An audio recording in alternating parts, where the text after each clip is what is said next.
We're truly getting back to our inner artists. Welcome back to week 2 of our week by week analysis of The Artist's Way, where we do a deep dive of each chapter every single week. Last week we were recovering our sense of safety, and now this week we are recovering our sense of identity. So let's get into chapter 2, recovering a sense of identity. This week is more so about understanding the external and internal factors that impact our creative identity and how we can do the work to unpack them and rewrite them. Now we are focused on what are the external and internal factors that impact our creative identity. This week might be met with a little bit of resistance because you're going against everything you know yourself to be and rewriting who you want to be. So week 2 is all about identity and feeling safe enough and being able to trust yourself enough to explore your creative self. So there might be a little bit of friction between the old version of yourself and the new version of yourself, but that is completely normal. So let's get into week 2. Number 1, self-sabotage. In week 1, the author identified the internal critic as the censor. This is the inside voice that hyper criticizes everything that you do. And if you let those voices win, this is what turns into self-sabotage. And self-sabotage can look like many things. It can look like procrastination, perfectionism, or simply not starting at all. It can be anything that is deterring you from your creative journey. It can be anything that is a negative self-inflicted habit that is stopping you or hindering you from your creative potential. And as I stated before, self-sabotage is stemmed from fear and negative self-talk. However, understanding these negative patterns will allow you to look at it with a clearer view and allow you to stop getting in your own way. Also, please understand that self-doubt is a normal part of this new creative journey. However, the problem lies when self-doubt turns into self-sabotage. This is when your actions start to hinder your self-creative journey. And this step is specifically important because if you do not do the internal work to unpack all of the negative internal thoughts that you have, they will slowly but surely transform themselves into self-sabotaging habits. And this is what stops people from even beginning their artistic journey. So now that we understand the roots and causes of self-sabotaging and what exactly it is, that gives us the ability to recognize these toxic patterns that we self-inflict onto ourselves. So constantly leaving things to the very last minute, self-sabotage. Always leaving things till tomorrow and procrastinating things for days, weeks, months, even years, self-sabotage. And wanting everything to be perfect and right, which it never will be, before you start is also self-sabotage. Any negative internal action that we do to ourselves that stops us from being on our artistic journey is self-sabotage.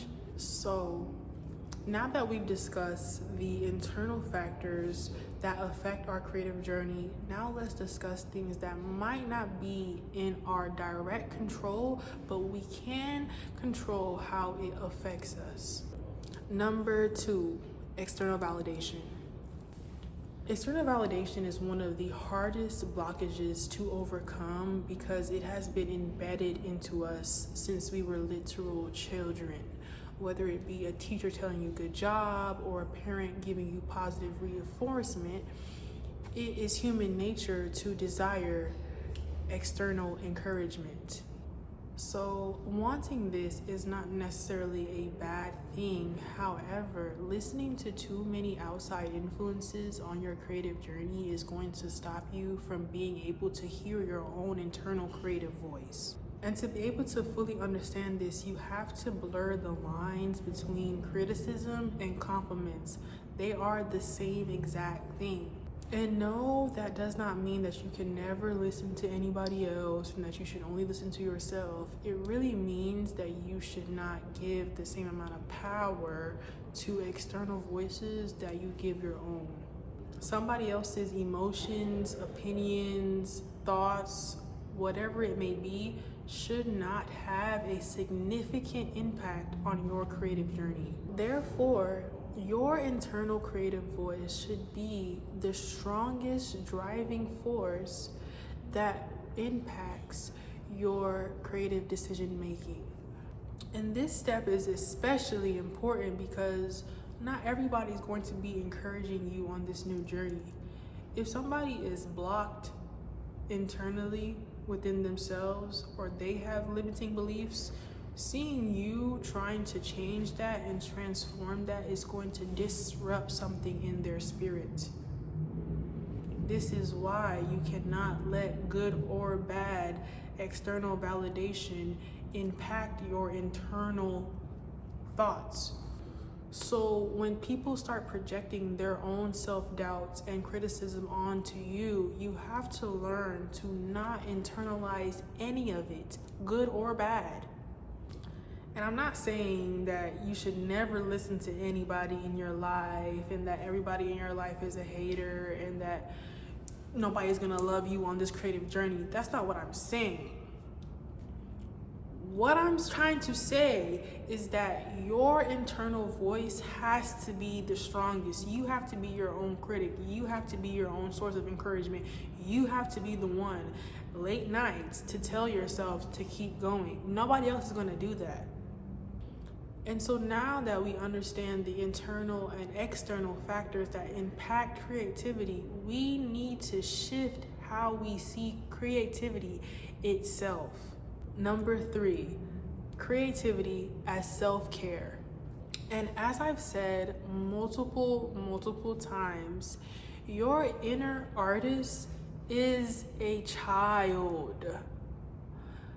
You're having to teach it like a child. You are having to be patient with it like a child. You are having to really unlearn everything that you've known and start from scratch like a child. So when it comes to creativity, you have to allow yourself to see it as self-care and as something that is nurturing the soul.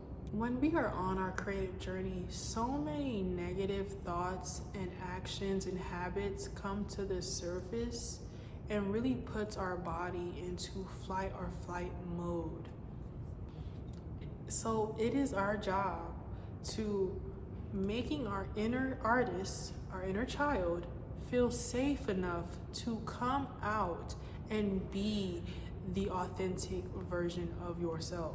It's gonna take practice to really teach our nervous system that we're safe and that being creative is not harmful.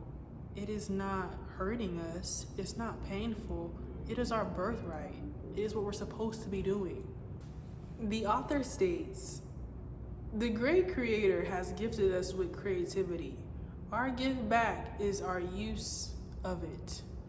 A lot of negative feelings are going to constantly be surfacing on this creative journey, but it's important to understand that we're being creative for our greater good. This is all necessary to become the greatest version of ourselves, the most authentic version of ourselves, the most true form of ourselves.